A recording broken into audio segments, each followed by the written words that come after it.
Koirasusi villitystarpeen pysäyttää, näin otsikoi tämän päivän Itä-Hämeen lehti. Me otamme nyt lähetyksen puhelimitse mukaan henkilön, jonka suusta tuo lausunto on lähtöisin. Tervetuloa mukaan Radiovoiman lähetykseen, professori, vihreiden kansanedustaja Erkki Pulliainen. Hyvin paljon huomenta päivää. Ja tosiaan olit puhumassa Itä-Häme-talossa eilen noista koirasusista ja olet sitä mieltä, että niiden lisääntyminen pitäisi kieltää. Erkki Pulliainen, miksi? Sillä tavalla, että ensimmäisessä vaiheessa tietysti ne pitäisi saada rekisteriin ja sen jälkeen hallintaan tämä homma. Siinä on kaksi erityisen hyvää syytä. Että ensinnäkin meillä ei periaatteessa ole tällaista eläintä olemassakaan. Jos ajatellaan Suomen lainsäädäntöön, joka on aukoton eräällä tavalla eläinkunnan suhteen, niin mutta siis nisäkkäiden ja lintujen suhteen, niin siellä ei ole tämmöistä kuin koirasusi olemassakaan. Meillä on sutta ei saa pitää kotona, se on julkisen eläintarhan asioita, ja sitten koirat hommaa on taas omalla tavallaan eläinsuojelusäädöksillä ja metsästyslailla ja kaikella tämmöisellä säädelty, mutta koirasutta ei ole millään tavalla. Ja miksi tämä on ongelmallinen on se, että tämmöinen koiran ja suden risteymä voi olla käyttäytymiseltään varsin yllättävä olio. Ja samassa pesueessa voi olla ylivilkkaita tai ylivilkas yksilö ja sitten se siinä vaikka 5-6 yksilön laumassa, niin pentuessa sitten siellä toisessa reunassa jatkumoo yksilö, joka on täysin flegmaattinen, ilmeetön, josta ei voi niin kuin ennalta yhtään päätellä, että mikä se oikein on. Me on semmoisen kanssa joutunut tekemisiinkin Amerikoissa. Ja semmoinen sitten voi nappasta ihan noin vaan suitsait hampaillaan kiinni melkein kohteeseen kuin kohteeseen. Ja mistä tässä geneettisesti on kysymys? Geneettisesti on kysymys siitä, että susi ja koira ovat olleet omilla kehityslinjoillaan 135 000 vuotta jopa. Ja näin niin siinä on perimässä semmoinen 1% ero, joka on paljon. Ja se selittää tämän laatuisen niin kuin tavallaan poikkeavan käyttäytymisen, ilmaantumisen. Ja sitten toinen syy on se, että jos luontoon näitä rupeaa pääsemään näitä tämmöisiä koirasusia, niin sehän vie sitten tämän suden villinä eläimenä lajipuhtauden. Ja vielä tässä vaan viittaan tähän 1% perimän erilaisuuteen, joka on siis perimän erilaisuutena todella paljon.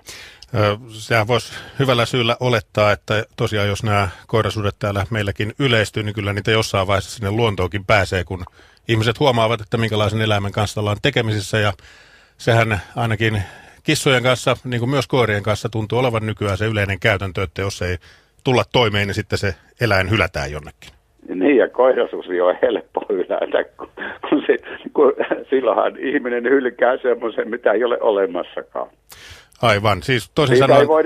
ei voida syyttää mistään, että olet jättänyt heitteille, anteeksi minkä. Niin, eli siis toisin sanoen sille eläimelle voi tehdä ihan mitä itse haluaa. No sille voi tehdä käytännöllisesti katsoen mitä tahansa, koska semmoista ei niin kuin virallisesti ole olemassakaan. Erittäin mielenkiintoinen tämä asia on vahingonkorvaus oikeudellisesti. Eli jos on kotivakuutus ja tämmöinen vahinko sattuu, niin selittääkö sen koiraksi vai sudeksi? Mielenkiintoista. Jo selittää koiraksi, jos niin kuin kuvittelee, että saa sen kotivakuutuksen piiriin, mutta jos vakuutusyhtiö osoittaakin, että sehän onkin, se ei ole koira, vaan se on koirasusi, niin sen jälkeen sillä tavalla se jää se kotivakuutuksen hyöty käyttämättä todennäköisesti. Eli siis jo tässä tämä tämmöinen leikittely ajatuksilla kuvaa sitä, että ensimmäinen teko on ehdottomasti saada virallinen rekisteri, ja se voisi tapahtua esimerkiksi sillä tavalla, että maa- ja metsätalousministeriö ensiksi saa aikaiseksi säädöstön, joka kertoo sen, että mitä nämä koirasudet oikein ovat. Ja sitten toisekseen esimerkiksi Kennelliiton kanssa tekee diilin, että se pitää yllä tämmöistä koirasusirekisteriä, johon liittyy esimerkiksi niin, että velvoitetaan koirasuuden kantamaan punaista pantaa, jonka kadulla jokainen tietää vastaantulijasta, että tuo on koirasusi, ja osaa suhtautua siihen asian kuuluvalla varovaisuudella. Ja toisekseen, että siellä on mikrosiru nahan alla niin, että sieltä mikrosirusta voidaan tunnistaa yksilöllisesti, että minkä polven risteymästä tässä on kysymys. Ja sitten vakuutusyhtiöt voivat sitten ottaa tämän realiteetin oikealla tavalla huomioon omissa vakuutusehdoissa. Mutta sinä et siis täysin tyrmää tätä rotua, sen koirasuden pitäminen olisi siis tietyin ehdoin mahdollista kuitenkin. Niin siis tässä vaiheessa minä otan kantaa tähän tilanteeseen. Nimittäin jos minä ryhtyisin tai kuka tahansa ajamaan nyt, että ne pitää likvidoida, niin nehän häviäisi maan alle kaikki. Kyllä, näin varmasti. Sehän tapahtuisi millisekunnissa. Ei niitä ole. Vielä korostan, arvoisa toimittaja, ne ovat elikoita, joita ei ole olemassakaan. No sitten ne elikot, joita ei ole olemassakaan, ne ovat maan alla tai huusollin sisällä tai missä tahansa. Siis niitä ei ole olemassakaan. Eli nyt on kaikkien etu, että tässä on reilu peli. Varmasti näin on. Jos jätetään koirasudet ja puhutaan tähän loppuun vielä ylipäätään yleisesti ottaen meidän ihmisten lemmikkieläinten pidosta nyt viime aikoina. Sinä olet tästä asiasta puhunut jo vuosikaudet, mutta nyt sitä on muutkin tahot jo herännyt huomaamaan, että me ihmiset inhimillistämme lemmikkieläimiämme. Mistä tässä oikein on kyse? Miksi me näin tehdään? Ihminen on aika persoonallinen luomakunnan tuote. Nimittäin mä olin kirjoittanut koirakirjoja, onko se 5 vai 6 koirakirjaa, jotka on niinku tieteellisiä opuksia olevinaan. Ja niitä on nyt myyty toki 15 000 kappaletta Suomessa ja Ruotsin myyntiä, en tiedä, siitä on Ruotsin olemassa myöskin, mutta en tiedä paljonko sitä siellä on myyty. Mutta kun jos minä tekisin sellaisen koirakirjan, jonka minä pystyisin kyllä toki kirjallisesti tekemään, jossa mä rupaisin humanisoimaan näiden koirien elämää ja rupaisin selittämään, että ne ymmärtää ja pystyy ratkaisemaan ongelmia, niin minimimyynti olisi 50 000 kappaletta. Eli ihmiset haluaa, tai haluaisi. Ihmiset haluaa lukea tämmöistä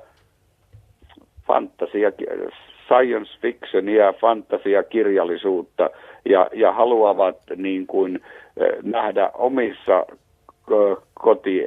kotikoirissaan yliinhimillisiä suorastaan piirteitä ja aivan suuria erikoisuuksia ja haluavat tälle havainnolleen tieteellisen todistuksen. Ja mä luennoissani Heinolassa niin kerroin yhdestä tällaisesta hengentuotteesta televisiofilmin käsikirjoituksesta, joka on minulla hallussa, ja kerroin, että siellä kerrotaan siinä filmissä suomeksi käännettynä. Näin se suomalaisille esiteltiin, että miltä kuulostaa, olisiko tämä selitettävässä jollakin muulla tavalla tämmöinen havainto vai saattaisiko olla ehkä fantasia, ja annoin kuulijoille, niin 70 kuulijalla niin tehtäväksi, niin kotitehtävän miettiä asioita kotona ja tykönä. Kyllä, tämä on mielenkiintoinen aihe. Professori Erkki Pulliainen, tästä voisi keskustella vielä vaikka kuinka pitkään, mutta meillä alkaa aika loppua. Kiitoksia tästä haastattelusta. Kiitos. Ja oikein hyvää päivänjatkoa sinulle. Samoin sinne kuulijoille. Kiitos. Moi moi. Moi.